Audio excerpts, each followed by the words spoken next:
రామకృష్ణ గౌడ్ గారు, చాలా కాలంగా మీకు ఇండస్ట్రీలో పూర్తిగా అవగాహన ఉంది. సరే, ఇప్పుడు ఇందాక మనకి సంజయ్ థియేటర్ సంఘటన గురించి విజేంద్ర రెడ్డి గారు ఉన్నట్టుగా కొల్లా చెప్పారు. మామూలుగా అయితే ఏది వీళ్ళు అడుగుతారు, వాళ్ళు ఇస్తారు. ఈ మధ్య కాలంలో టిక్కెట్ల కోసం గేట్ దిగా ఎగబడే పరిస్థితి కూడా లేదు, అంతా ఆన్లైన్లోనే అయిపోతున్నాయి. దురదృష్టం ఏంటంటే ఆ హీరో గారు వస్తున్న సంగతి విస్తృతంగా ప్రచారం జరిగింది, ఎట్లా జరిగింది ఏంటో తెలియదు, విపరీతంగా ఫ్యాన్స్ వచ్చారు. సరే, ఆ తర్వాత జరిగిన సంఘటనలు మనకు తెలిసినయే. ఈ అంశం ఒక కాంట్రవర్సీ క్రియేట్ అయింది. సరే, ఇవాళ ఆ కారణంగా సరే ముఖ్యమంత్రి గారితో మీకు అందరికీ సమావేశం జరిగింది. ఏంటి కీలకమైన అంశాల మీద ఏమన్నా మంచి చర్చ జరిగి ఫలితాలు వచ్చే అవకాశం ఉందా ఇండస్ట్రీ బాగుపడటానికి? అంటే ఈరోజు జరిగిన చర్చ ఒక రకంగా జరిగింది అనుకోండి. దాన్ని అంటే పెద్ద ఇండస్ట్రీలో ప్రొడ్యూసర్స్ కు లాభం జరిగే చర్చ అయితే ఏం జరగలేదు. ఎందుకంటే మెయిన్ గా మన దగ్గర రామోజీ ఫిలిం సిటీలో బోలెడని సినిమాలు, హాలీవుడ్ సినిమాలు జరిగినాయి, చాలా సినిమాలు జరిగినాయి ఇప్పటికి షూటింగ్స్. ఒక్కొక్క హీరోలు సల్మాన్ ఖాన్స్ వీళ్ళు 1 year ఉన్న రోజులు కూడా ఉన్నాయి మన దగ్గర. చాలా బ్రహ్మాండంగా జరిగినాయి షూటింగ్స్, బ్రహ్మాండంగా జరిగినాయి. కాకపోతే చిన్న సినిమా గురించి మాట్లాడిన నాదుడు లేడు అక్కడ. ఇండస్ట్రీ మా విజేందర్ అన్నకు తెలుసు, చిన్న సినిమా లేకపోతే థియేటర్స్ అసలు ఉండవు, థియేటర్లకు చాలా ఇబ్బంది జరిగే పరిస్థితి.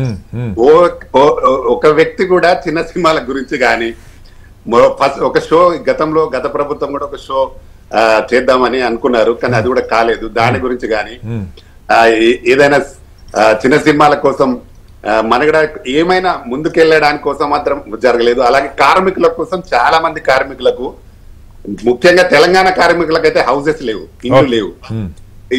చిత్రపురి కాలనీ అందరికి తెలుసు, అంత దోపిడీ బయట వాళ్ళకే ఇచ్చారు. తెలంగాణ సినీ కార్మికులకు ఎవ్వరికి ఇవ్వలేదు, అంత దోపిడీ. దాని గురించి ఎవ్వరు మాట్లాడలేదు.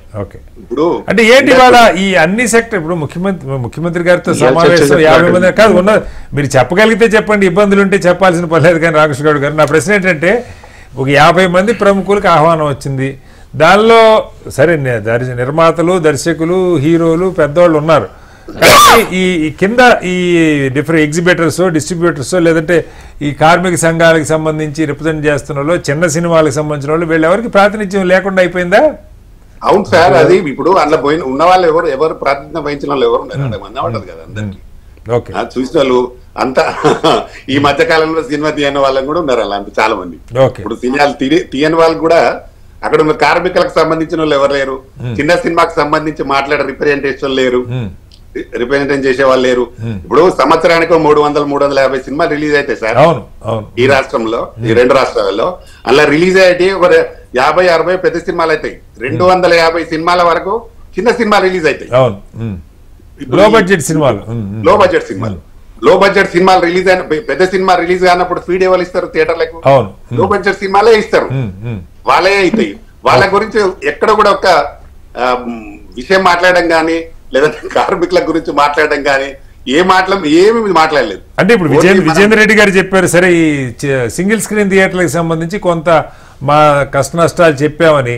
అట్లాగే సింగిల్ స్క్రీన్ గురించి ఓకే బై సార్, నేను ప్రొడ్యూసర్స్ గురించి మాట్లాడాను, చిన్న నిర్మాతల గురించి మాట్లాడలేదని నేను రైట్ సార్. మళ్ళీ వస్తాను ఇక్కడ మనకి. ఇప్పుడు తర్వాత కార్మికుల గురించి కూడా మాట్లాడలేదు అనేది కూడా నా ఉద్దేశం అన్నట్టు. కంపల్సరీగా మాట్లాడితే బాగుంది. అంటే సీఎం బాగున్నాడు, ఇవ్వడానికి ఉన్నాడు, కోమటిరెడ్డి వెంకటరెడ్డి సినిమాటోగ్రఫీ మినిస్టర్ కూడా ఇవ్వడానికి ముందున్నారు. అక్కడ ఎక్స్ప్లెయిన్ చేసి వాళ్ళకి ఎక్స్ప్లెయిన్ చేయగలిగితే బాగుండేది. మా వాళ్ళు ఎవరు చేయలేదని నా ఆవేదన. రైట్.